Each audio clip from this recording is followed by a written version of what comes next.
Both of these stories that we've looked at are about sinking down into the worst of human nature.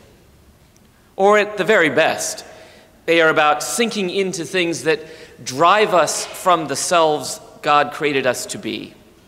You have the brothers over here just rent by jealousy, and maybe with good reason. I have a brother. I have considered action similar, I must say, in all confession. There were times when his irritating ability to gain my parents' attention, despite all my obvious charm, drove me to distraction. And he'd probably say the same thing about me. The brothers here decide that the only solution is to get rid of this troublemaker. He has goaded them, he has prodded them. And Joseph is no angel here, by the way. If you read a little bit before, go home and study this. Joseph is a little bit, he's just twisting the knife. Daddy likes me best.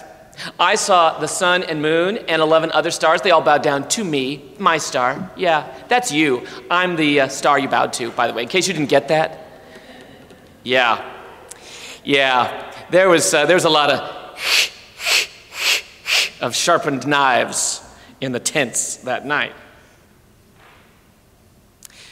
They throw him into these dry cistern pits, which, if you can imagine the desert of Palestine, pits form cisterns, natural, formed by wind and water in the wadis, and they have these deep, straight sides. They were perfect for keeping somebody contained. They could have just left him there. He would have died of exposure. They thought maybe it would be a good idea to wipe the blood of his body on a coat so he could take it home and show it to their father. But Reuben interrupts them. Reuben says, no.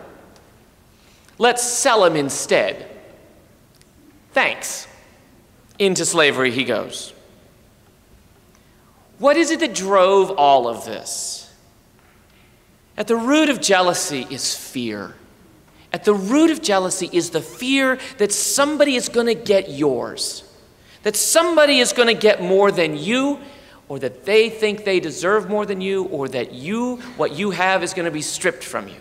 Whether it be the love of your parent, whether it be the job you think you deserve, whether it be the parking space at Walmart, and all the other things that people have shot each other over throughout the years. And wouldn't it be nice if we could confine it to those little personal things? But it's structural fear too. The fear that somehow, if we give justice to others, that there'll be less justice for us. And shouldn't we look after number one first? It's a common thing in this country to talk about how, we have to take care of ourselves. And yet never does it say that in our scriptures. Remember that the answer to the question, am I my brother's keeper, is yes. The answer is yes, we are our sister's keeper. So the brothers here exhibit all of the fears, and they roil right up into this horrible action. Their fear drives them to commit homicide, or at least to attempt it and consider it. And when we look at our world, does not fear do the same thing every single day? The fear that somehow somebody else is going to get what's mine. It drives every white supremacist group there is. The fear that somehow allowing others to have access to what you have enjoyed for centuries is going to diminish you. It is a baseless fear, and yet it has spilled more blood and more blood and more blood until they run like rivers down our streets. Yesterday was no different. We can be grateful that only so few were injured when so many might have died. But it is still fear that drives us to this pit. Chicago is on track for having more murders than any other previous year. Baltimore is nearly on track to add a third to the murders they had last year.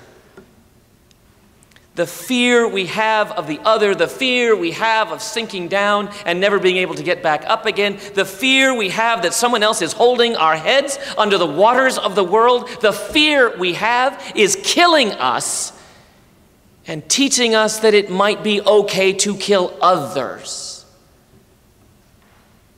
And nowhere does Jesus say, if you're scared enough, it's okay to take somebody's life.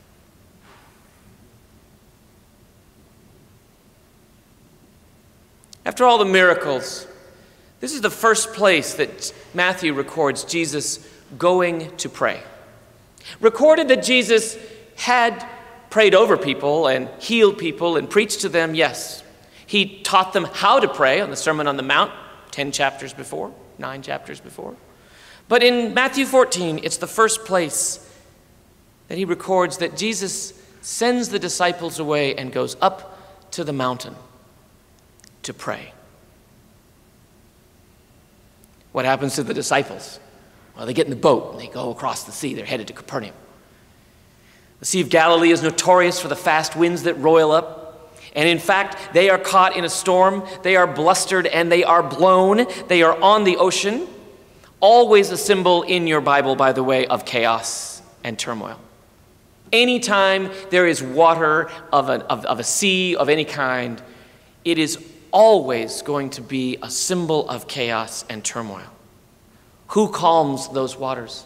Who stills the waves? It's God, of course, the Creator who comes. And is God up on the mountain, alone and apart? No. Jesus comes walking to them on top of the chaos. Jesus comes in the midst of the turmoil and says, hey, don't worry. The disciples' response? Fear. Abject terror. Even though this is the very thing they longed for. Even though in the back of their minds they're thinking, if Jesus were here, we would not be drowning. Jesus comes and they're like, how do we know it's Jesus? It might be a ghost. It's probably somebody. Get a gun. Thank God they didn't have firearms there. They would have shot him dead. Jesus says, it's not a ghost. It's me. And Peter comes up with this very interesting test. Peter says, okay, if it is you, tell me to do something impossible. Go ahead. Tell me to get out of this boat and walk towards you. Okay, anybody else think that's a little crazy? I mean, as tests go, right, wouldn't you like to see some ID first? Or maybe, I don't know, have somebody vouch for him? Maybe I wouldn't mind like another one of those heavenly doves descending, just a confirmation. That'd be okay. No, what Peter asks for in his stone-headed weirdness, what Peter asks for is for Jesus to tell him to get out of the boat.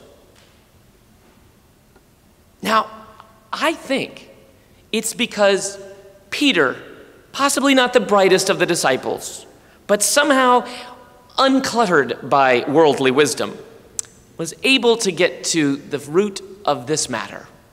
That if it's going to be authentic, if our faith is going to be real, then we ought to be able to do seemingly impossible things with the power and presence of God. He says, if it's you, if you've got power over these waves, then tell me to get out of this boat and come to you on the water like you're walking. And Jesus says, deal. Do it. And it works.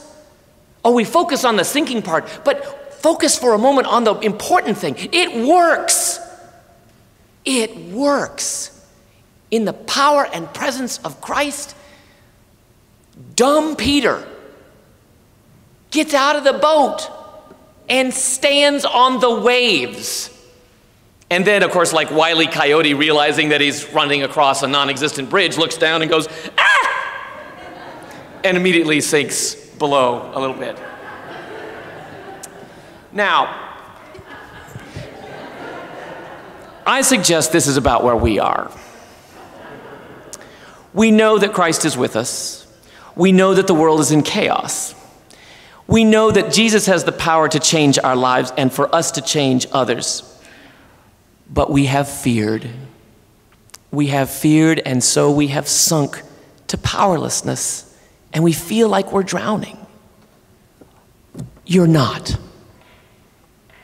You're not. And we're not.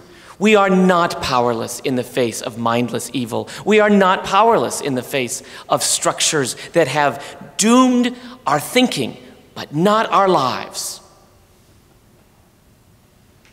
This week, it is important. If you are a follower of Christ, it is important that you tell someone and interrupt the thought that they are having, that there is nothing that can be done. You must become that interrupter. You must interrupt people who would kill either their own spirit or turn their violence outward onto others, and you must interrupt them with the reminder that no one is better than in the sight of God. No one is greater than in the sight of God. That no one's mother cries less for her murdered child because of the color of their skin or their gender or their sexual orientation or their nationality. Every Syrian mother weeps for their children who are wondering if there will be bread. Every mother, even the mothers of white supremacists, weep when anger and futility drive and fuel a passion for murder. It cannot be that we get tolerant of that. Ever. Ever. We cannot ever be tolerant of that injustice or of that inhumanity. We call it inhumanity, but it is in fact an offense against God's own creation in us. All the fears that drive us down into our own pits or hold the heads of others under the waves rather than calling them to walk on the water must be set aside. We have to have stronger hearts and better minds, deeper courage. We cannot stand by and go, tisk, tisk, tisk. Oh, isn't that too bad? Tisk, tisk, tisk.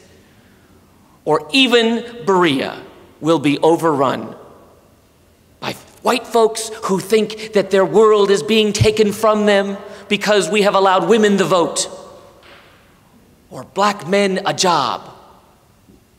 It is ridiculous. It must be interrupted. It is fear. Fear is the mind killer. As Frank Herbert wrote in the book Dune, fear is the mind killer. It is not the heart warmer. It is not the nation builder. And whether you be president of these United States, or whether you be the person in the backwoods of Idaho, or Tennessee, or Berea, fear will not make you great. Fear will sink you. Fear will sink us all. Now, you will hear on small Facebook memes, you will hear it said, I will tell you that love is greater than fear, and that perfect love casts out fear. But I would not have you ignorant about the kind of love I'm talking of. I am not talking about cupids and little pink hearts on a card. That kind of love will do nothing in the face of hatred and violence. And if you think that sending valentines to rapists and murderers will help, I am sadly the one to disabuse you of that. The kind of love I am talking about is the real love, the love of attachment, the love of getting into the muck. Jesus did not stay on the mountain and pray for the disciples. And Jesus' followers cannot stay in the boat and hope somebody else will rescue the drowning. The kind of love I'm talking about is the kind of love that puts your very life on the line, that puts your heart near the hearts of those who suffer. That means, white folk, you have to march with black folk. Black folk, we have to stand together. We have to reach out beyond just one injury to all injuries. Until all are healed, none can be. Those of us born here have to remember that we weren't always born here. This land was stolen for us by others. And if we want to build a land that isn't going to be based on the fear that someone will come along and steal it from us again, then the smartest thing is to give it away. No one can steal what you have freely given.